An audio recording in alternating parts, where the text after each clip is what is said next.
प्यारे विद्यार्थियों, पिछले वीडियो में हमने बहुपद अर्थात पॉलिनोमियल के बारे में पढ़ा था। बहुपद की घात अर्थात डिग्री ऑफ ए पॉलिनोमियल क्या होती है उसके बारे में चर्चा की थी। बहुपद के शून्यक अर्थात जीरोज ऑफ ए पॉलिनोमियल क्या होते हैं उसके बारे में चर्चा की थी। बहुपद का मानक रूप क्या होता है, standard form of a polynomial क्या होती है उसके बारे में चर्चा की थी, तथा बहुपदों का उनकी घातांक तथा पदों की संख्या के आधार पर किस प्रकार नामांकन किया जाता है इसके ऊपर चर्चा की थी। अब हम इस वीडियो में बहुपद के शून्यक तथा गुणांकों के बीच में क्या संबंध होता है उसके ऊपर चर्चा करेंगे तथा बहुपद के शून्यक कैसे ज्ञात किए जाते हैं उसके ऊपर चर्चा करेंगे तथा प्रश्नावली 2.2 के कुछ प्रश्नों को हल करेंगे। अब इसमें हम पिछली कक्षाओं में बहुपदों के गुणनखंड कैसे ज्ञात किए जाते हैं इनके बारे में पढ़ चुके हैं तथा 9वीं कक्षा में हमने बहुपदों के शून्यक भी ज्ञात किए थे। तो पिछली कक्षाओं में हमने कुछ सर्वसमीकाओं के बारे में पढ़ा था जो इस प्रकार हैं, जैसे a plus b whole square बराबर है a square plus 2ab plus b square, a minus b whole square बराबर है a square minus 2ab plus b square, a plus B into a minus b बराबर है a square minus B square, x plus A into x plus b बराबर है x square plus A plus B into x plus a b, x minus a into x minus b बराबर है x square minus a plus B into x plus a b. तो इन सर्वसमीकाओं का प्रयोग हमने बहुपद के गुणनखंड ज्ञात करने में भी किया था। अब यहाँ हम इसे कुछ विस्तार से पढ़ेंगे तथा उदाहरण की सहायता से इसको समझते हैं। माना हमें कोई बहुपद दिया गया है एक्स स्क्वायर जमा 2x जमा 1, तो इसके गुणनखंड ज्ञात करने के लिए हम यहाँ सर्वसमीका नंबर 4 का प्रयोग कर सकते हैं। जैसे एक्स स्क्वायर जमा 2x जमा 1 को लिखा जा सकता है एक्स स्क्वायर जमा 2x जमा 1 बराबर है एक्स स्क्वायर जमा 1 जमा 1x जमा 1 गुणा 1। जो 2x है उसको मिडल टर्म है इसमें 2x, उसको हमने इस तरह से स्प्लिट किया कि योग जो है उसका 2x ही रहे। तो 1 जमा 1 x 2x हुआ और 1 आगे है उसको लिखा जा सकता है 1 गुणा 1। तो यहाँ अगर हम सर्वसमीका 4 का प्रयोग करते हैं तो यह आ जाएगा x जमा 1 इंटू एक्स जमा 1, तो इसके गुणनखंड बन जाते हैं। तो यहाँ आपने देखा कि सर्वसमीका 4 का प्रयोग करते हैं तो यहाँ a का मान 1 है, b का मान भी 1 है। तो यहाँ इस सूत्र का प्रयोग किया गया एक्स स्क्वायर प्लस ए plus B into x plus ए इंटू बी, जो कि किसके बराबर होता है एक्स प्लस ए इंटू एक्स प्लस बी के बराबर। एक्स प्लस ए की जगह 1 है, बी की जगह भी 1 है, एक्स प्लस बी। तो इस प्रकार हमने इस बहुपद के गुणनखंड सर्वसमीका नंबर 4 का प्रयोग करके ज्ञात कर लिए हैं। इसको थोड़ा और विस्तार से समझते हैं एक अन्य उदाहरण की सहायता से, जिसमें अब एक्स स्क्वायर का गुणांक 1 नहीं है। एक्स स्क्वायर का गुणांक यहाँ कोई और संख्या भी हो सकती है, जैसे 2 है। इस उदाहरण में 2x स्क्वायर नफी 8x जमा 6। अब इसका प्रयोग इसके हम पहले गुणनखंड ज्ञात करेंगे फिर इसके शून्यक ज्ञात करेंगे। तो यहाँ मध्य पद है Nafi 8x, Nafi 8x middle term है। इसे हम इस प्रकार 2 पदों में विभक्त करेंगे कि उन पदों का योग सम जो है नफी 8x हो अर्थात मध्य पद के बराबर ही हो, लेकिन उन पदों का गुणनफल जो एक्सट्रीम टर्म्स है 6 और 2x square, 6 into 2x square अर्थात 12x स्क्वायर के बराबर हो, जो चरम पदों के गुणनफल के बराबर है। तो अब हम क्या करते हैं, जो गुणनफल आना चाहिए हमारे पास 12, उसके गुणनखंड बनाते हैं। 12 के गुणनखंड बनते हैं 1 गुणा 12, 2 गुणा 6, 3 गुणा 4। लेकिन हमें वो गुणनखंड चूज करना है इनमें से जिसमें हम योग नफी 8x प्राप्त कर सकें। मिडल टर्म को इस प्रकार स्प्लिट करेंगे कि योग मिडल टर्म के बराबर ही आए जोड़ने या घटाने पर नफी 8x आए। तो पहले देखते हैं 1 और 12। अगर गुणनफल है इनका तो 12 ही आएगा, लेकिन जोड़ने और घटाने पर नफी 8 नहीं आएगा। फिर 3 और 4, गुणनफल 12 आता है, लेकिन जोड़ने या घटाने पर नफी 8 नहीं आएगा। तो हम कौन से इसमें से फैक्टर चूज करते हैं? 2 गुणा 6, क्योंकि 2 और 6 का योग नफी 2 नफी 6 नफी 8 होता है। नफी 2 और नफी 6 का योग कितना हो जाएगा? नफी 8। तो इस तरह से हम इस गुणनखंड को चूज करते हैं। तो मिडल टर्म को हम इस तरह से स्प्लिट करते हैं कि योग नफी 8x हो और गुणनफल उन पदों का गुणनफल कितना हो? 12x²। तो यहाँ हमने नफी 8x को इस प्रकार स्प्लिट कर दिया है, नफी 2x नफी 6x, जो कि जोड़ने पर कितने बन जाते हैं? नफी 8x, और गुणा करने पर प्लस के 12x² के बराबर, क्योंकि -2x गुणा -6x हो जाता है प्लस 12x²। क्यों? क्योंकि माइनस इंटू माइनस प्लस और 2 into 6 12x into x x²। तो इस प्रकार बाकी 2x² प्लस 6 वैसे ही रखा, लेकिन मिडल टर्म को हमने 2 हिस्सों में उसको विभक्त कर दिया, मध्य पद को विभक्त कर दिया है। अब आप देखते हैं कि यहाँ पहली 2 टर्म 2x² नफी 2x, उसमें से 2x कॉमन आ जाता है। कैसे? 2x² को लिखते हैं हम 2 गुणा x, और नफी 2x को लिखते हैं नफी 2 गुणा x। तो यहाँ दोनों में कॉमन है 2 और x, तो इसका मतलब दोनों से 2x कॉमन आ जाएगा, और ब्रैकेट के अंदर क्या बचेगा? x माइनस 1, क्योंकि 2x को लिखा जा सकता है 2 गुणा x गुणा 1। नफी 2x है यहाँ, तो नफी 2 गुणा x गुणा 1। तो यहाँ ब्रैकेट के अंदर बचेगा x नफी 1, और 2x जो है बाहर कॉमन आ जाएगा। तो 2x इंटू x नफी 1। इसी प्रकार अगली 2 टर्म्स नफी 6x जमा 6, इनमें भी 6 कॉमन ले सकते हैं हम, लेकिन अगर प्लस का 6 कॉमन लेते हैं हम तो ब्रैकेट के अंदर आएगा -x + 1। लेकिन हमें जो पिछली टर्म में से हमने कॉमन लिया था, पिछली 2 टर्म में से, तो ब्रैकेट के अंदर बचा था नफी x नफी 1, वही यहाँ भी हमारे पास ब्रैकेट के अंदर x माइनस 1 ही बचना चाहिए। वो कब आएगा? जब हम नफी 6 दोनों में से कॉमन लेंगे, क्योंकि नफी 6 अगर कॉमन लेते हैं तो अंदर बचेगा x माइनस 1। क्यों? -6 into x -6x -6 into -1 plus 6 हो जाता है वही। तो इस प्रकार से हमने कॉमन लेना है। अगर -6 कॉमन लेते हैं तो ब्रैकेट के अंदर वाली यहाँ जो टर्म्स आती है हमारे पास x माइनस 1 दोनों बराबर हैं। तो इस प्रकार हम लिखते हैं इसको 2x माइनस 6। अब x माइनस 1 दोनों में कॉमन ले सकते हैं हम, इसलिए हमने एक जैसे इनको एक बराबर बनाना है। तो x माइनस 1 दोनों में कॉमन आ जाता है, वितरण गुण का प्रयोग करते हैं यहाँ पर। तो x माइनस 1 दोनों में कॉमन आ जाता है, अंदर ब्रैकेट के अंदर बचेगा फिर से 2x माइनस 6, क्योंकि a गुणा b जमा a गुणा c। अब a यहाँ पर नफी 1 है और b की जगह 2 है। नफी 1 गुणा 2 नफी 1 गुणा नफी 6। तो इस प्रकार आप देखते हैं a किसके बराबर हो जाता है? a इंटू b प्लस सी, क्योंकि x माइनस 1 दोनों में कॉमन है। a अगर x माइनस 1 को हम a मान ले, x माइनस 1 को, और उसकी गुणा हो रही है b और c से। b और c हैं 2x और नफी 6, तो ये बन जाता है a इंटू बी प्लस सी।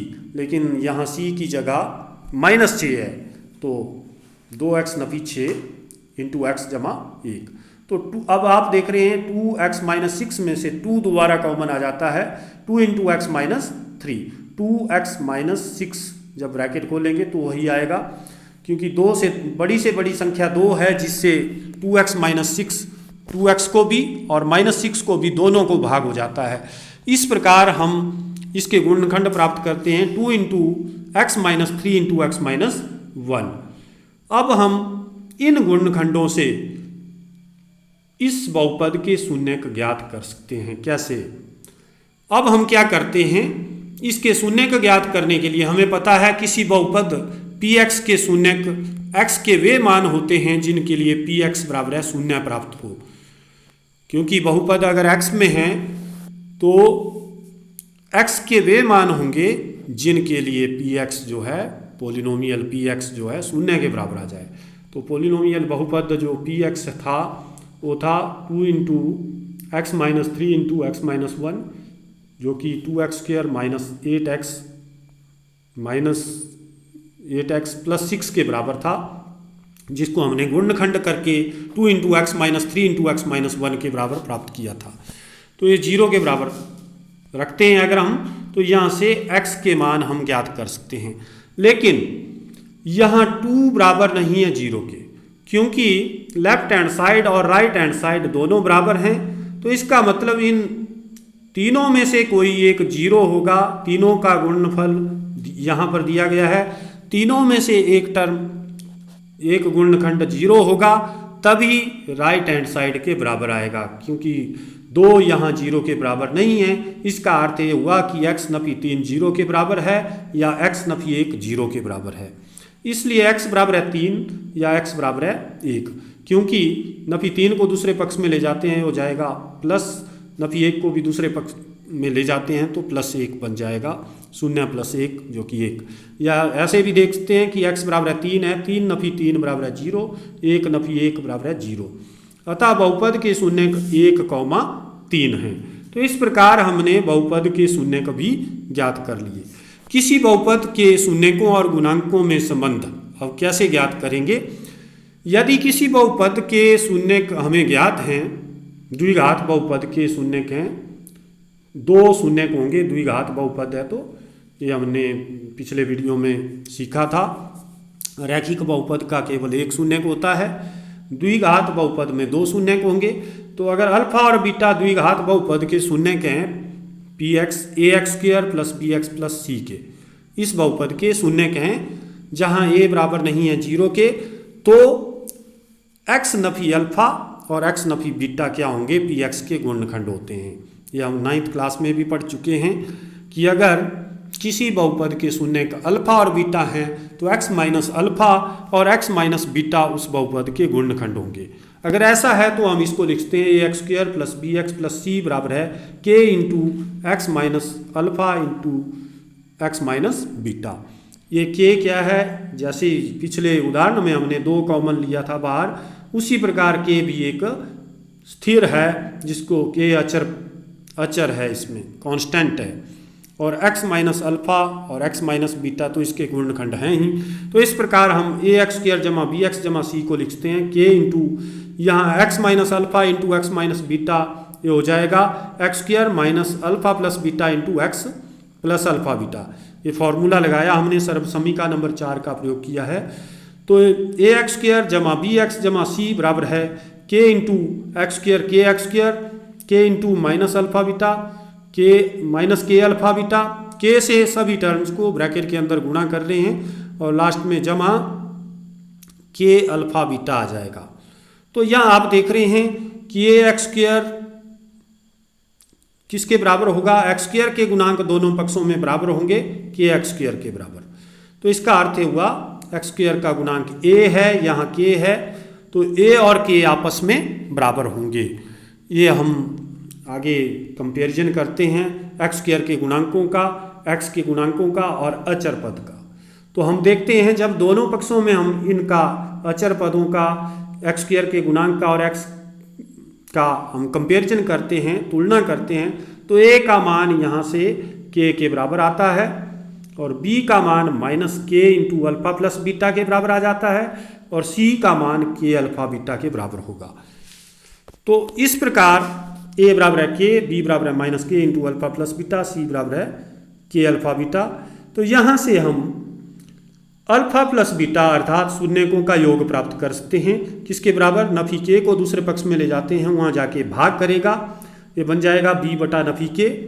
लेकिन k की जगह हम फिर से a के बराबर इसको मान प्रतिस्थापित कर सकते हैं, क्योंकि k बराबर है a है यहाँ से, तो b बटा नफी a के बराबर आ जाएगा, या इसको हम लिखते हैं नफी b बटा a। इसी प्रकार शून्यकों का गुणनफल अगर ज्ञात करना है वो आ जाएगा c बटा k, क्योंकि k को हम ऊपर यहाँ दूसरे पक्ष में ले जाते हैं तो अल्फा बीटा बचता है c बटा k दूसरे पक्ष में जाके भाग कर रहा है यहाँ c को, तो c बटा k बराबर है अल्फा बीटा। तो अल्फा बीटा आ गया, c बटा k की जगह फिर से a के बराबर उसका मान भरेंगे हम यहाँ, तो ये बन जाएगा c बटा a। अर्थात शून्यकों का योग हमारे पास आ जाता है अल्फा प्लस बीटा बराबर है माइनस b बटा a, जो कि किसके बराबर होता है? बराबर है माइनस x का गुणांक बटा x स्क्वायर का गुणांक। इसी प्रकार शून्यकों का गुणनफल अल्फा बीटा बराबर है c बटा a, जो कि बराबर है किसके बराबर? क्योंकि c किसके बराबर होता है? c होता है अचर पद और a होता है उस बहुपद में x स्क्वायर का गुणांक है। यहाँ पर x स्क्वायर का गुणांक a है और c अचर पद था, b जो था x का गुणांक था, तो यहाँ माइनस b मतलब माइनस x का गुणांक बटा a x स्क्वायर का गुणांक, c अचर पद बटा a जो है फिर से x स्क्वायर का गुणांक है। तो इस प्रकार हमने किसी बहुपद के द्विघात बहुपद के शून्यकों और उनके गुणांकों के बीच में संबंध ज्ञात कर लिया है। अब हम प्रश्नावली 2.2 का पहला क्वेश्चन हल करेंगे, जिसमें दिया गया है निम्न द्विघात बहुपदों के शून्यक ज्ञात कीजिए, और यहाँ पर हमने शून्यकों तथा गुणांकों के बीच के संबंध की सत्यता की जांच भी करनी है। इसमें पहला भाग है x square minus 2x minus 8, दूसरा है 4s स्क्वायर माइनस 4s जमा 1, तीसरा है 6x square minus 3 minus 7x, 4u square plus 8u, t square minus 15, और लास्ट है 3x square minus x minus 4। तो हम पहला भाग करते हैं। सबसे पहले यहाँ दिया गया जो द्विघात बहुपद है वो है x square minus 2x minus 8, ये दिया गया था। तो इसको हल करने के लिए हम क्या करते हैं, जो मिडल टर्म है नफी 2x, उसको दो पार्ट्स में फिर से इस प्रकार स्प्लिट करेंगे कि उन पदों का योग कितना हो, ऐसा आ जाए मिडल टर्म के बराबर ही, नफी 2x के बराबर। लेकिन जो गुणनफल है वो आना चाहिए एक्सट्रीम टर्म्स के गुणनफल के बराबर। p बराबर है एक्सट्रीम टर्म्स कौन कौन सी हैं? नफी 8 और x स्क्वायर। यहाँ पर देखेंगे नफी 8 और x स्क्वायर, तो गुणनफल आना चाहिए नफी 8 गुना x स्क्वायर के बराबर, नफी 8 x स्क्वायर। तो ऐसा किस प्रकार हो सकता है? अब पिछले क्वेश्चन में भी हमने देखा था कि हम क्या करते हैं, 8 के गुणनखंड बनाते हैं। 8 के गुणनखंड हैं 1 गुना 8, 2 गुना 4, तो 1 गुना 8 8 तो हुआ, लेकिन 1 और 8 को जोड़ने या घटाने पर जो मिडल टर्म के बराबर योग आना चाहिए माइनस 2x, वो नहीं आ रहा है। लेकिन अगला जो गुणनखंड है 2 और 4, अगर इसको हम जोड़ते या घटाते हैं तो हम नफी 2x प्राप्त कर लेंगे। तो इस प्रकार हम इसको इस प्रकार स्प्लिट करते हैं कि नफी 4x जमा 2x, यहाँ जमा 2x है, नफी 4x जमा 2x नफी 8, जो कि किसके बराबर हो जाता है, x कॉमन आ जाएगा, x इंटू एक्स माइनस 4, पहली दो टर्म से x कॉमन आ रहा है, प्लस 2 इंटू एक्स माइनस 4 बचेगा ब्रैकेट के अंदर, तो ये आ जाएगा x माइनस 4, दोनों में कॉमन आ रहा है, फिर से ब्रैकेट के अंदर बचेगा x plus 2, x plus x minus 4 दोनों में कॉमन है। तो यहाँ वितरण गुण का प्रयोग करके फिर से इसको लिखते हैं x minus 4 into x plus 2। अब बहुपद के शून्यकों के लिए x minus 4 into x plus 2 बराबर है जीरो के बराबर होना चाहिए। ये तो हमने गुणनखंड ज्ञात किए अभी। तो अब शून्यकों के लिए इसका मान क्या होना चाहिए बहुपद का? शून्य के बराबर।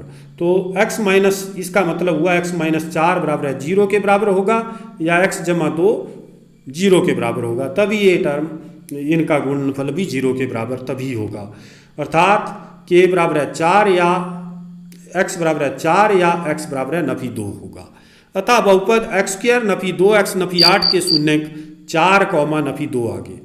अब हम शून्यकों का योग देखते हैं। शून्य का है 4 और नफी 2, उनका योग करते हैं। नफी 2 जमा 4 जो कि हो जाता है प्लस का 2, तो उसको लिखते हैं हम।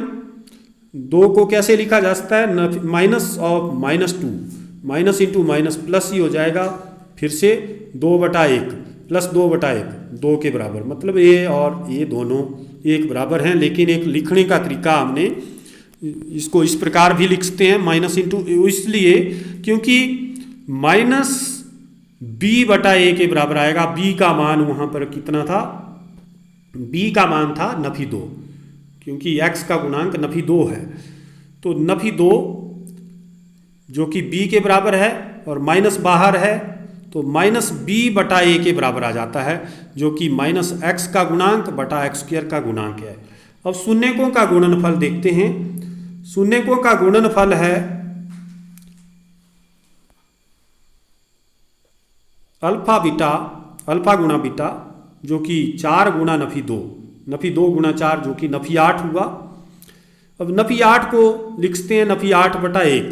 अब नफी 8 वहाँ पर c था, अचर पद था, नफी 8 बटा a जो था x स्क्वायर का गुणांक, यहाँ पर मतलब दिया नहीं है, कुछ नहीं लिखा है, तो 1 है। नफी 8/1 c/a के बराबर हुआ, जो कि बराबर है अचर पद बटा x स्क्वायर का गुणांक। इस प्रकार भी लिख सकते हैं हम, क्योंकि c अचर पद है और x स्क्वायर का गुणांक a है, a होता है x स्क्वायर का गुणांक। अब a का मान यहाँ पर 1 है। अब अगला भाग है, दी गई द्विघात बहुपद है 4s square minus 4s plus 1। तो मध्य पद को यहाँ भी विभक्त करते हैं हम, इस प्रकार से विभक्त करते हैं कि 4s square minus 4s plus 1 बराबर है 4s square minus 2s plus 1। Middle term का योग जो है माइनस 4s के बराबर ही रहता है, इसी के बराबर। लेकिन उनको अगर गुणा करते हैं हम, minus 2s into minus 2s, वो बन जाता है 4s स्क्वायर, जो कि किसके बराबर होता है? 1 गुणा 4s स्क्वायर के गुणनफल के बराबर, एक्सट्रीम टर्म्स के गुणनफल के बराबर आता है। तो इस प्रकार हमने यहाँ मिडल टर्म को स्प्लिट कर लिया है। अब यहाँ फर्स्ट 2 टर्म्स में से 2s कॉमन आता है, क्योंकि 2s से दोनों को भाग हो जाता है। इनको बड़ी से बड़ी संख्या यहाँ पर 2s है, जिससे दोनों को भाग हो जाता है। तो ये बनता है 2s इंटू, यहाँ बचेगा 2s माइनस 1। यहाँ दोबारा हमें ब्रैकेट के अंदर 2s माइनस 1 ही चाहिए, तो यहाँ मुझे नफी 1 कॉमन लेना पड़ेगा। नफी 1 गुणा 2s नफी 2s बनेगा, नफी 1 गुणा नफी 1 प्लस का 1 बन जाएगा। उसी प्रकार तो हम लिखते हैं 2s माइनस 1, अब दोनों में कॉमन आ रहा है, तो 2s माइनस 1 दोनों में कॉमन है। ब्रैकेट के अंदर यहाँ 2s माइनस 1 रहेगा, और क्योंकि दोनों में 2s माइनस 1 कॉमन है। तो बहुपद के शून्यकों के लिए ये जो है इसके हमने गुणनखंड ज्ञात किए हैं। अब शून्य का ज्ञात करने के लिए हमें बहुपद को 0 के बराबर रखना पड़ेगा, तो इसलिए 2s minus 1 into 2s minus 1 बराबर है 0।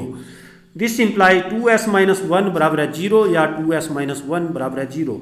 2s बराबर है 1 को दूसरे पक्ष में ले जाते हैं, या 2s बराबर है 1 प्लस का 1 हो जाएगा। s बराबर है 1/2, 2 यहाँ गुणा कर रहा था, s को दूसरे पक्ष में जाकर भाग करेगा, या s बराबर है 1/2। अतः बहुपद 4s square minus 4s plus 1 के शून्य का आगे 1/2, 1/2। अब शून्यकों का योग देखना है। 1/2 जमा 1/2 किसके बराबर होता है? 1 के बराबर। एलसीएम लेंगे 2 आएगा, क्योंकि हर बराबर हैं। ऊपर 1 जमा 1 2, 2/2 जो कि 1 के बराबर हो जाता है। तो शून्यकों का योग 1/2 जमा 1/2 हो गया 1 के बराबर, जिसको हम लिखते हैं कैसे? Minus of -4/4। ये क्यों? क्योंकि हमने इसको शो करना है कि माइनस बी बटा ए के बराबर है, बी बटा नफी बी बटा ए के बराबर। अब बी वहाँ से आप देख रहे हैं नफी 4 है और ए का मान 4 है, तो उस प्रकार माइनस ऑफ -4 जो कि 4 ही होता है, 4/4 1 के बराबर ही आएगा। मतलब एक और माइनस ऑफ -4/4 ये बराबर होंगे कैसे, माइनस इंटू माइनस प्लस का 4/4 काट के 1 के बराबर ही आता है। तो इसको हम लिखते हैं अब माइनस ऑफ -4 जो है b के बराबर है। ऊपर आप बहुपद में देख रहे हैं b का मान यहाँ पर नफी 4 है और a का मान कितना है 4 और c का मान कितना है +1। तो यहाँ पर नफी b बटा a के बराबर आता है जो कि -x का गुणांक है और बटा a जो है x² का गुणांक है। इसी प्रकार शून्यकों का गुणनफल, अब हम क्या करते हैं, शून्य का है 1/2 और 1/2, 1/2 और 1/2 की गुणा कर देते हैं। अगर इनकी गुणा करते हैं हम 1/2 गुणा 1/2 ये बन जाता है 1/4। अंश की अंश से गुणा करेंगे, अंश 1 गुणा 1 2 हर में 2 गुणा 2 4 बन जाता है 1/4। अब 1 जो है c के बराबर है और 4 a के बराबर है। a का मान 4 है और c का मान 1 है। यहाँ बहुपद से हमें ज्ञात होता है कि c का मान 1 है और a का मान 4 है। अचर पद बटा x² का गुणांक इसके बराबर आ जाता है। तो तीसरा भाग है, दिया गया द्विघात बहुपद 6x² नफी 3 नफी 7x है। अब 6x² नफी इसको लिखा जा सकता है, अगर इसका मानक रूप में लिखें तो हमने पढ़ा था बहुपद का मानक रूप क्या होता है, जिसमें हम सबसे बड़ी घात वाली टर्म को पहले लिखते हैं, फिर उसके बाद उससे छोटी घात वाली टर्म को और सबसे लास्ट में सबसे छोटी घात वाली टर्म को लिखा जाता है। तो यहाँ भी हम जो दिया गया बहुपद है उसको पहले मानक रूप में लिखते हैं 6x² - 7x - 3। अब मध्य पद को विभक्त करते हैं हम, तो प्राप्त करते हैं 6x² Nafi 9x = 2x Nafi 3। क्योंकि इस तरह से हमने विभक्त करना है नफी 7x को इस तरह से कि उसका योग कितना रहे, नफी 7x के बराबर ही रहे उन टर्म्स का, लेकिन गुणनफल कितना हो जाए, जो एक्सट्रीम टर्म्स हैं नफी 3 और 6x², नफी 3 गुणा 6x² नफी 18x², गुणनफल इतना आना चाहिए, जो कि किस प्रकार होगा। अब देखते हैं आप, गुणनफल है 18। अब 18 के गुणनखंड क्या बनते हैं, 1 गुणा 18, 2 गुणा 9, 3 गुणा 6। इस प्रकार हम वो गुणनखंड चूज करेंगे जिसमें योग नफी 7 आए। गुणा करने पर तो 18 सभी में आएगा, लेकिन जोड़ने या घटाने पर नफी 7 आए। 18 और 1 को जोड़ने या घटाने पर नफी 7 नहीं आएगा। 6 और 3 को जोड़ने या घटाने पर नफी 7 नहीं आएगा। 9 और 2 इनको घटाते हैं तो या जोड़ते हैं तो हम प्राप्त कर सकते हैं नफी 7। कैसे, क्योंकि नफी 9 जमा 2 तो कितना होता है नफी 7।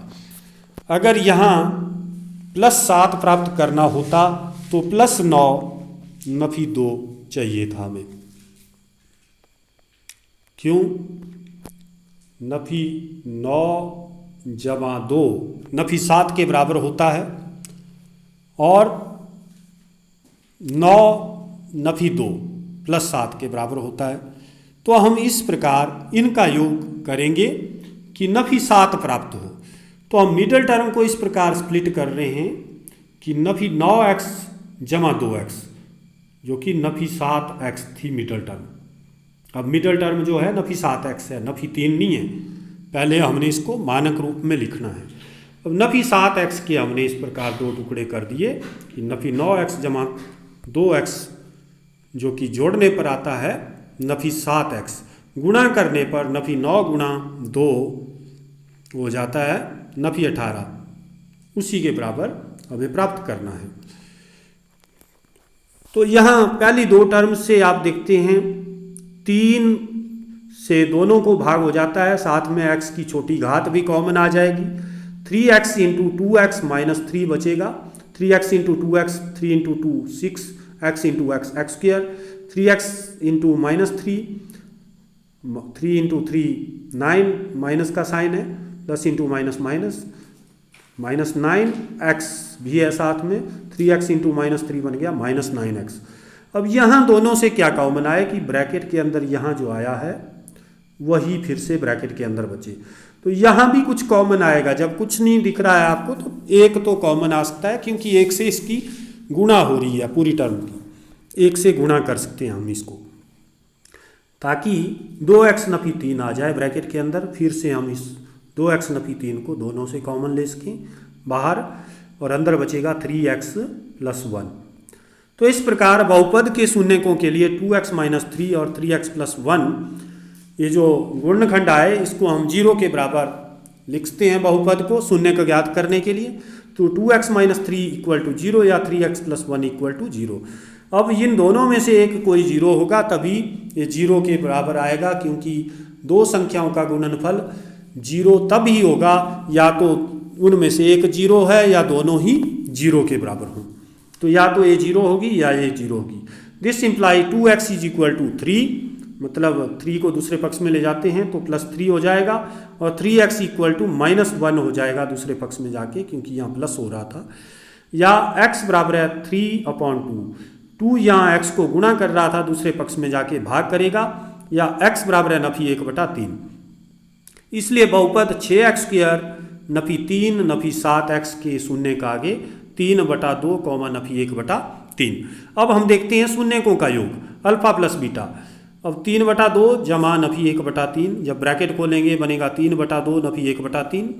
अब दोनों के हर बराबर नहीं है, हम इनको तब तक नहीं जोड़ सकते जब तक इनके हर बराबर नहीं हो जाएं। हर बराबर कब होंगे? जब इन दोनों का हम एलसीएम लेते हैं 3 और 2 का, वो आता है 6। तो इसके बराबर हर बनाने हैं। अब 2 से 6 को भाग करेंगे 3 आया, 3 के ऊपर गुणा कर देंगे 3 को, 3 3 9। या इस तरह से समझ सकते हैं भी हर बराबर बनाने के लिए हमने यहाँ हर में 3 से गुणा की, अंश में भी 3 से गुणा होगी, 3 गुणा 3 9, हर में 3 से गुणा करके 6 आया। और दूसरी जो भिन्न है नफी 1/3 दूसरा शून्य था, इसका भी हमने हर 6 बनाना है। तो 2 से गुणा करेंगे, 3 गुणा 2 हो गया 6, ऊपर भी नफी 1 को 6 से गुणा करेंगे, नफी 1 को भी 2 से गुणा करेंगे, क्योंकि हर में हमने 2 से गुणा की थी 6 बनाने के लिए। ऊपर अंश में भी नफी 1 गुणा 2 नफी 2 हो गया। तो 9 नफी 2 7/6 आ गया, जिसको हम लिखते हैं -7/6। वो क्यों लिख रहे हैं? क्योंकि हमें पता है कि यहाँ जब इसको मानक रूप में लिखा था हमने नफी 7x को, तो b का मान नफी 7 था, तो -7, यहाँ तो प्लस आया है, प्लस 7/6, जिसको लिखते हैं -7/6। तो किसके बराबर आ जाता है? -b का मान नफी 7 है, तो -b/a। अब -b/a को लिखते हैं -x का गुणांक, क्योंकि b जो है x का गुणांक है और a जो है x² का गुणांक है। अब हम देखते हैं शून्यकों का गुणनफल।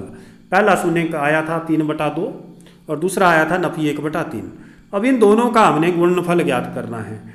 3 गुणा नफी 1/3 की नफी 1 से गुणा करेंगे, 2 की हम 3 से गुणा करेंगे, अंश की अंश से गुणा करेंगे, हर की हर से गुणा करेंगे, तो बन जाता है नफी 3/6, जो कि नफी 3 क्या था? अचर पद था, और 6 क्या था? x² का गुणांक था। ये देखते हैं पिछले पेज में, 6x² नफी 3 नफी 7x। अब आप देख रहे हैं इसमें मानक रूप में 6 जो था x² का गुणांक था, और नफी 7 क्या था? x का गुणांक, और अचर पद क्या था? नफी 3।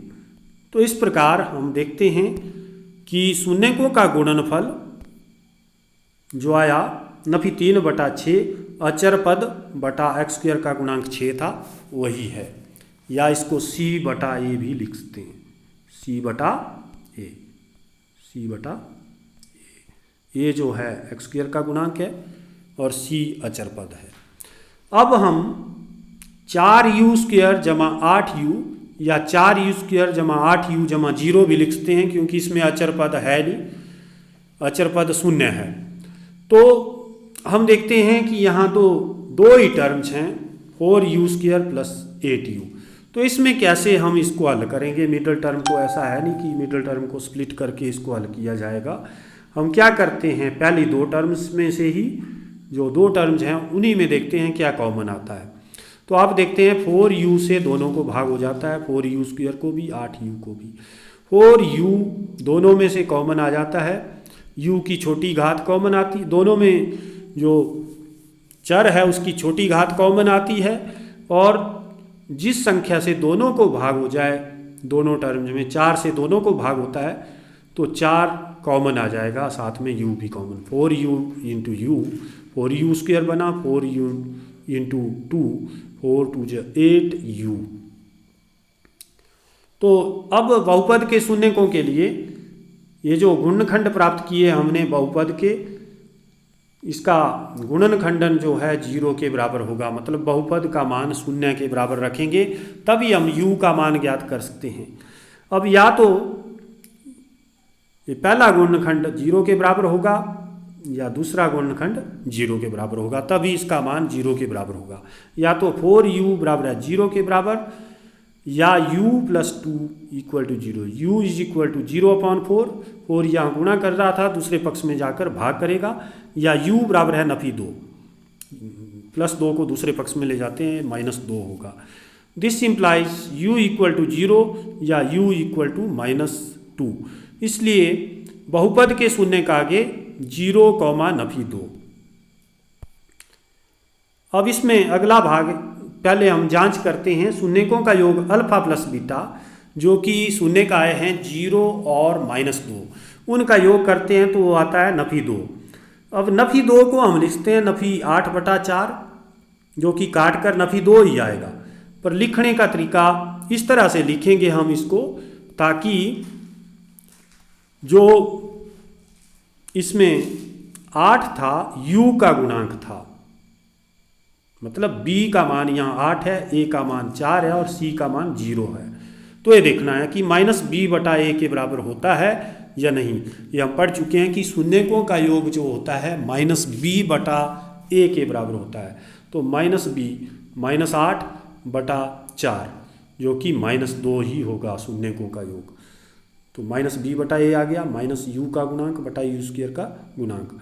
अब शून्यकों का गुणनफल अल्फा बीटा बराबर है 0 × -2, गुणा करते हैं तो 0 आता है, जो कि 0/4 भी लिखते हैं हम, क्योंकि इस तरह से हमने इसको लिखना है कि c/a के बराबर आए। c का मान वहाँ पर 0 था, अचर पद है नहीं उसमें, दिए गए बहुपद में अचर पद नहीं था, यहाँ 0 लिखा है हमने, 0 है नहीं इसमें थर्ड टर्म, तो c/a 0/4 के बराबर आ जाता है गुणनफल।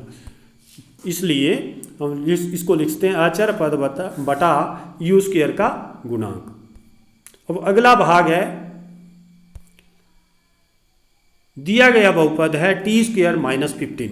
अब इसमें भी ऐसा नहीं है कि मिडल टर्म तो है नहीं, जब इस तरह का हो, दिया गया बहुपद अगर इस प्रकार का हो जिसमें मिडल टर्म ही नहीं हो, अब लास्ट टर्म है, पिछले बहुपद में मिडल टर्म तो थी लेकिन जो लास्ट टर्म थी वो नहीं थी, अचर पद। t² - √15 का स्क्वायर, t² -√15 का स्क्वायर इस प्रकार लिखते हैं हम। कैसे? क्योंकि हम सर्वसमीका का प्रयोग करेंगे, जो हमने 4 सर्वसमीकाएं पहले पढ़ी थी। इसमें मिडल टर्म जो है वो लिख सकते हैं हम t² + 0t नफी 15, लेकिन वो इसी के बराबर है, ये देखने के लिए कि मिडल टर्म मतलब इसमें b का मान 0 है, a का मान 1 है और सी का मान नफी 15 है। अचर पद नफी 15 है और टी स्क्वायर का गुणांक किसके बराबर है, ए जो है 1 के बराबर है और बी का मान मतलब टी का गुणांक जो है यहाँ 0 है। तो केवल ये हम किस लिए यूज करेंगे, जब इसका संबंध हम ज्ञात करेंगे बहुपद के शून्यकों और गुणांकों के बीच में। लेकिन हम तो इसको किस प्रकार हल करेंगे, A square minus B square formula बनाकर, क्योंकि वर्गमूल 15 का वर्ग जो है 15 के बराबर होता है, तो टी स्क्वायर माइनस 15 को लिखा जा सकता है टी स्क्वायर माइनस वर्गमूल 15 का वर्ग। अब वर्गमूल का मतलब होता है घात 1/2 और वर्ग का मतलब होता है घात 2। 1/2 गुणा 2 ये कैंसिल हो जाते हैं वर्गमूल और वर्ग आपस में, तो यहाँ क्या बचेगा, केवल 15। वर्गमूल 15 का वर्ग 15 ही आएगा। तो इस प्रकार हम 15 को लिखते हैं वर्गमूल 15 का वर्ग। तो ए स्क्वायर माइनस बी स्क्वायर, यहाँ इस सर्वसमीका का प्रयोग करके हम इसको लिखते हैं ए plus B into a minus B या ए माइनस बी इंटू ए प्लस बी, टी प्लस वर्गमूल 15 इंटू टी माइनस वर्गमूल 15। क्योंकि ये तो अभी हमने इसके बहुपद के गुणनखंड ज्ञात किए हैं। अब बहुपद के शून्य को ज्ञात करने के लिए हम बहुपद का मान शून्य के बराबर रखेंगे बहुपद के शून्यकों के लिए, इसलिए टी प्लस वर्गमूल 15 इंटू टी माइनस वर्गमूल 15 बराबर है 0। टी प्लस वर्गमूल 15 बराबर है 0 या टी माइनस वर्गमूल 15 बराबर है 0 के बराबर होगा, इसलिए टी बराबर है माइनस वर्गमूल 15 या टी बराबर है प्लस वर्गमूल 15। इसको दूसरे पक्ष में ले जाएंगे माइनस वर्गमूल 15, इसको दूसरे पक्ष में ले जाए कर प्लस का वर्गमूल 15 हो जाएगा, 0 में जुड़ जाएगा। इसलिए बहुपद टी स्क्वायर माइनस 15 के शून्य का आगे माइनस वर्गमूल 15 कौमा वर्गमूल 15।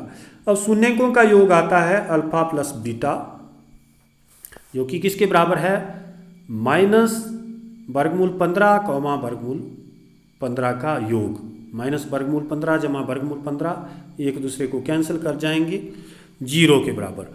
अब 0 को लिखते हैं हम 0/1। वो क्यों लिख रहे हैं, ताकि यहाँ 0 जो है b का मान 0 है, माइनस b के रूप में लिखते हैं। माइनस 0 जो है 0 के बराबर ही होता है, बटा a की जगह 1 है तो 1 लिख लिया है हमने, माइनस b/a लिख लिया। मतलब माइनस t का गुणांक बटा माइनस t का गुणांक 0 है बटा टी स्क्वायर का गुणांक आप देख रहे हैं 1 है यहाँ से। तो इस प्रकार अब शून्यकों का गुणनफल करते हैं तो माइनस वर्गमूल 15 गुणा वर्गमूल 15। अब वर्गमूल 15 का वर्ग तो 15 होता है, लेकिन यहाँ minus into plus, plus into minus, एक प्लस का एक माइनस का, प्लस इंटू माइनस माइनस होगा और वर्गमूल 15 गुणा वर्गमूल 15 हो गया वर्गमूल 225, जो कि 15 के बराबर होता है। तो माइनस 15 आ गया, जिसको हम लिखते हैं नफी 15/1 ही। अब इसको नफी 15/1 इसलिए लिखा ताकि हम c/a के बराबर इसको दिखा सकें कि c/a के बराबर होता है, मतलब अचर पद बटा टी स्क्वायर के गुणांक के बराबर। अब c वहाँ पर था किसके बराबर, नफी 15 के बराबर, और a किसके बराबर था, 1 के बराबर। यहाँ देखते हैं फिर से, c था नफी 15 और a था 1 और b का मान तो 0 है यहाँ पर। तो इस प्रकार हम देखते हैं कि c/a जो कि अचर पद बटा टी स्क्वायर का गुणांक है, शून्यकों का गुणनफल, उसके बराबर आ जाता है। अब इसका लास्ट भाग है, दिया गया द्विघात बहुपद है 3x² माइनस x माइनस 4। तो यहाँ भी हम मध्य पद को इस प्रकार विभक्त करते हैं कि इस प्रकार 2 पार्ट्स में इसको विभक्त करेंगे मिडल टर्म को, कि उनका योग -1 के बराबर आए। योग तो कितना आना चाहिए, नफी 1, लेकिन गुणनफल जो है नफी 4 गुणा 3 नफी 12 के बराबर आना चाहिए, नफी 12x², और इधर सम आना चाहिए नफी 1x। तो इस प्रकार से हम विभक्त करते हैं, 3x² नफी 4 तो वैसे ही रहेगा, middle term Nafi x, Nafi x का मतलब है नफी 1x, तो उसके 2 टुकड़े हमने करने हैं नफी 1x के। तो 2 टुकड़े हो गए नफी 4x जमा 3x, जो कि नफी 1x ही होता है। योग आ गया नफी 1 एक्स, और गुणा करने पर नफी 4 एक्स गुणा 3x वो बन जाएगा नफी 12 एक्स गुणा एक्स स्क्वायर, जो कि नफी 12 एक्स स्क्वायर के बराबर आ जाएगा। नफी 4 गुणा 3x स्क्वायर के बराबर नफी 12 एक्स स्क्वायर के बराबर। तो इस तरह से हमने मिडल टर्म के दो टुकड़े कर लिए। अब x इंटू, अब पहली दो टर्म से कॉमन आ जाता है x केवल, क्योंकि और कोई संख्या नहीं है, एक ही से एक दोनों में कॉमन आ सकता है, एक x भी कॉमन आ सकता है, x की छोटी घात।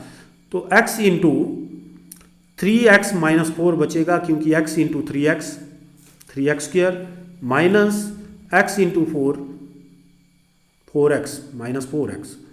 और यहाँ दोनों से क्या कॉमन आएगा अगली दो टर्म्स में, जब कुछ भी नहीं है मतलब +1 से तो गुणा हो सकती है इसको, +1 इंटू 3x माइनस 4, क्योंकि ब्रैकेट के अंदर हमें 3x माइनस 4 ही चाहिए, इसलिए हम +1 कॉमन ले रहे हैं। अगर क्योंकि यहाँ पहले ही 3x नफी 4 है, तो 3x नफी 4 तभी रहेगा ब्रैकेट के अंदर जब हम +1 कॉमन लेते हैं। कई जगह हम -1 कॉमन लेते हैं, वो इसलिए ताकि जो यहाँ ब्रैकेट वाली टर्म है उसी के बराबर हो। तो यहाँ अब 3x नफी 4 दोनों में कॉमन है, तो इसलिए 3x नफी 4 को फिर से हम कॉमन ले रहे हैं, ये बनेगा 3x minus 4 into x plus 1 bracket के अंदर फिर से बच जाएगा। अब बहुपद के शून्यकों के लिए या तो 3x minus 4 into x plus 1 को हम 0 के बराबर रखेंगे, क्योंकि बहुपद का मान शून्य के बराबर रखते हैं, तभी हम बहुपद के शून्य याद कर सकते हैं, क्योंकि x के वे मान होते हैं जिनके लिए बहुपद का मान शून्य होता है। px 3x minus 4 equal to 0 या x प्लस 1 इक्वल टू 0।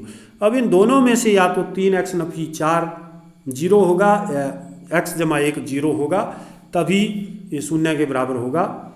या दिस इम्प्लाई 3x बराबर है 4, नफी 4 को दूसरे पक्ष में ले जाते हैं तो ये होगा +4, या x बराबर है नफी 1, +1 को दूसरे पक्ष में ले जाते हैं वहाँ भी नफी 1 आ जाएगा।